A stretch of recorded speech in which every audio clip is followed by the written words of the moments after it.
Binigyang diin ni Pangulong Bongbong Marcos sa kanyang ika-4 na SONA ang kahalagahan ng palakasan bilang susi sa mas malusog, mas masigla at mas disiplinadong pamumuhay ng mga Pilipino. Mula sa libreng paggamit ng mga sports oval, pagpapalawak ng car-free Sundays, hanggang sa pagtutok sa mga palaro at suporta sa mga atleta, binalangkas ni PBBM ang panibagong panawagan, palakasan para sa bayan. Ang naging talumpati ng Pangulo tinutukan ni Millie Borja. Binigyang diin ni Pangulong Ferdinand Bongbong Marcos Jr. sa kanyang ika-4 na State of the Nation Address ngayong 2025 ang kahalagahan ng palakasan bilang bahagi ng pambansang advokasya para sa mas malusog at mas aktibong pamumuhay ng mga Pilipino. Ipinahayag ng Pangulo ang kanyang pangamba sa patuloy na pagtaas ng timbang ng mga Pilipino na nasa edad 20 pataas. Anya, panahon na upang hikayatin ng lahat na gumalaw at maging mas aktibo sa araw-araw.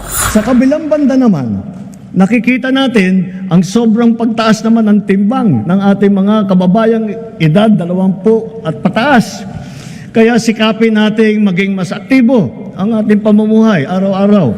Isa rin sa kanyang mungkahi ay ang pagpapalawak ng car-free Sundays sa mas maraming lungsod, gaya ng mga ginagawa sa Metro Manila, Baguio, Cebu, Iloilo at Davao upang bigyang daan ng ligtas at maaliwalas na lugar para sa pag-eehersisyo. Bilang suporta sa layuning ito, inanunsyo ng Pangulo na bubuksan na sa publiko at libre ang mga track and field oval ng Philippine Sports Commission sa Pasig, Maynila at Baguio para sa jogging at iba pang physical activities. Bukod sa kalusugan, muling pinagtibay ni Pangulong Marcos ang suporta ng pamahalaan sa mga pangunahing kompetisyon gaya ng Palarong Pambansa at Batang Pinoy Games na gaganapin sa General Santos City ngayong Oktubre.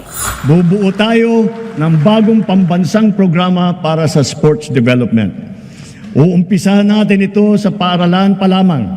Ibabalik natin ang mga sports club at magsasagawa tayo ng mga palaro at intrams sa lahat ng pampublikong paaralan.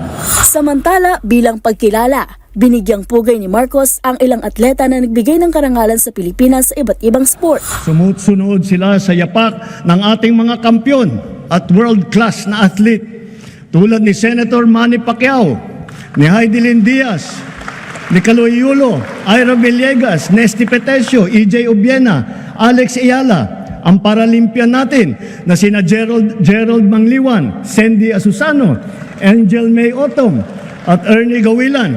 Hindi rin nakaligtaan ng Pangulo ang tagumpay ng Philippine Men's Curling Team na nagkampiyon sa Asian Winter Games, isang pambihirang panalo para sa isang bansang walang winter. Akalain mo nga naman, walang winter dito sa Pilipinas. Napatunayan pa rin natin na kaya natin maging kampyon sa Winter Games.